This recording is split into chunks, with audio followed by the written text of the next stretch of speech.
കറാച്ചി വരെ പ്രകമ്പനം കൊണ്ട ഭൂചലനം. ബുധനാഴ്ച പാകിസ്ഥാനിൽ നടന്ന ദുരന്തം ഇന്ത്യക്ക് നേരെ വാളെടുത്തതിന് പ്രകൃതി നൽകിയ മറുപടിയെന്ന് ഇന്ത്യക്കാർ ആഘോഷിക്കുന്നു. എന്നാൽ പാകിസ്ഥാനിലുണ്ടായ ഭൂചലനത്തിന് പിന്നിൽ പാക് ഭരണകൂടമെന്ന് ആരോപണം.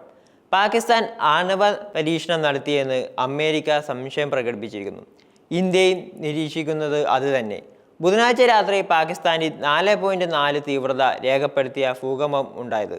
ഇന്ത്യ ആക്രമിക്കുമെന്ന് പ്രഖ്യാപിച്ചതിന് തൊട്ടു പിന്നാലെ മിസൈൽ പരീക്ഷണം നടത്തിയ ടീംസാണ് പാക് സേന. മാത്രമല്ല ആണവയുദ്ധം പ്രയോഗിക്കുമെന്ന് നിരന്തരം വെല്ലുവിളി ഉയർത്തുന്നുമുണ്ട്. ഈ ഘട്ടത്തിൽ പാകിസ്ഥാനിൽ സംഭവിച്ചിരിക്കുന്നത് സ്വാഭാവിക ഭൂചലനം തന്നെയാണോ അതോ ആണവ പരീക്ഷണം നടത്തിയതിൻ്റെ പ്രകമ്പനം കൊണ്ട് ഉണ്ടായ ഭൂചലനമാണോ എന്ന് ഇന്ത്യ അന്വേഷണം തുടങ്ങി. നാഷണൽ സെൻറ്റർ ഫോർ സിസ്മോളജി പ്രകാരം ബുധനാഴ്ച രാത്രി 10 മണിയോടെയാണ് പാകിസ്ഥാനിൽ നേരിയ ഭൂകമ്പം ഉണ്ടായത്. ഖൈബർ പങ്കയിലെ സ്മയിലാണ് ഭൂകമ്പം ഉണ്ടായത്. എന്നാൽ ഇത് ആണവ പരീക്ഷണമാണോ എന്ന സംശയം വർദ്ധിപ്പിക്കുന്നത്.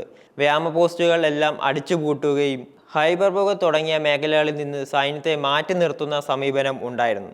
കറാച്ചി വരെ ഭൂകമ്പത്തിൻ്റെ പ്രകമ്പനം ഉണ്ടായത്. ഇതുകൂടാതെ നിർണായക നീക്കം കൂടി പാക് ഭരണകൂടം നടത്തിയിരുന്നു. പാകിസ്ഥാന്റെ രഹസ്യാന്വേഷണ ഏജൻസിയായ ISIയുടെ മേധാവി ലഫ്റ്റനന്റ് ജനറൽ മുഹമ്മദ് അസീം മാലിക്കിനെ ദേശീയ സുരക്ഷാ ഉപദേഷ്ടാവായി നിയമിച്ചു. കഴിഞ്ഞ ദിവസം നടന്ന തിരക്കിലുള്ള നീക്കമായിരുന്നു ഇത്.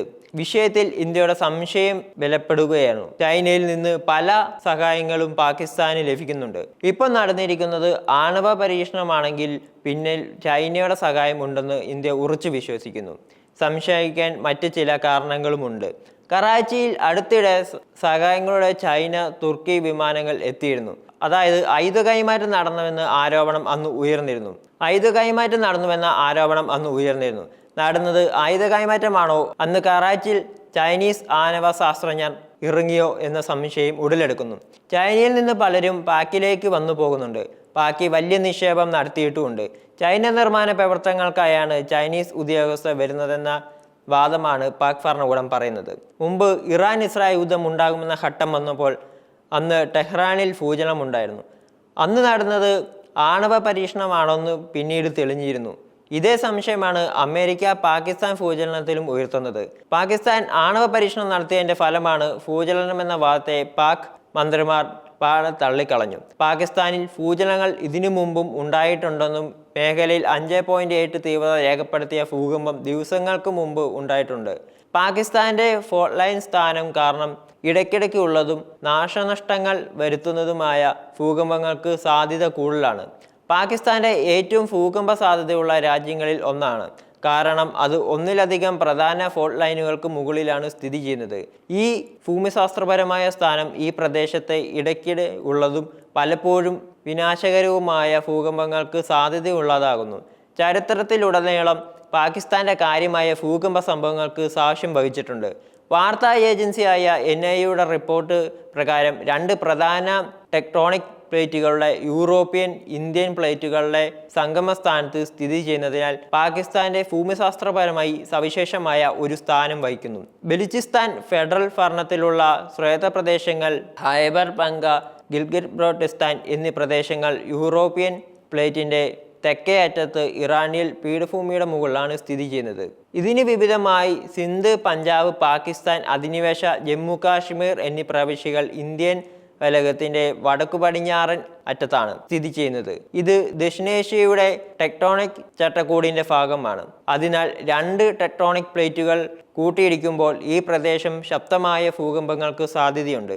ഇന്ത്യക്കെതിരെ അണിയറയിൽ ചില നീക്കങ്ങൾ നടത്തുകയാണ് പാകിസ്ഥാന്റെ രഹസ്യാന്വേഷണ ഏജൻസിയായ ISIയുടെ മേധാവി ലഫ്റ്റനന്റ് ജനറൽ മുഹമ്മദ് അസീം മാലിക്കിനെ ദേശീയ സുരക്ഷാ ഉപദേഷ്ടാവായി നിയമിച്ചു. പഹൽഗാം ഭീകരാക്രമണത്തിന് പിന്നാലെ ഇന്ത്യ സൈനിക നടപടികൾക്ക് നീക്കം തുടങ്ങിയതായി പാകിസ്ഥാൻ ആശങ്കയുണ്ട്. ഇതിന് പിന്നാലെയാണ് പുതിയ നിയമനം. ആദ്യമായാണ് ISI മേധാവി പാകിസ്ഥാന്റെ ദേശീയ സുരക്ഷാ ഉപദേഷ്ടാവായി എത്തുന്നത്. ലഫ്റ്റനന്റ് ജനറൽ മുഹമ്മദ് അസീം മാലിക്കിന് അധിക ചുമതലയാണ് നൽകിയിരിക്കുന്നത്. 2022 ഇമ്രാൻഖാൻ സർക്കാർ പുറത്താക്കപ്പെട്ട ശേഷം പാകിസ്ഥാന് ദേശീയ സുരക്ഷാ ഉപദേഷ്ടാവ് ഇല്ലെന്നാണ് പാക് മാധ്യമങ്ങൾ റിപ്പോർട്ട് ചെയ്യുന്നത്. കഴിഞ്ഞ വർഷം സെപ്റ്റംബറിലാണ് അസാം മാലിക് പാക് രഹസ്യാന്വേഷണ ഏജൻസിയുടെ ചുമതലയേൽക്കുന്നത്.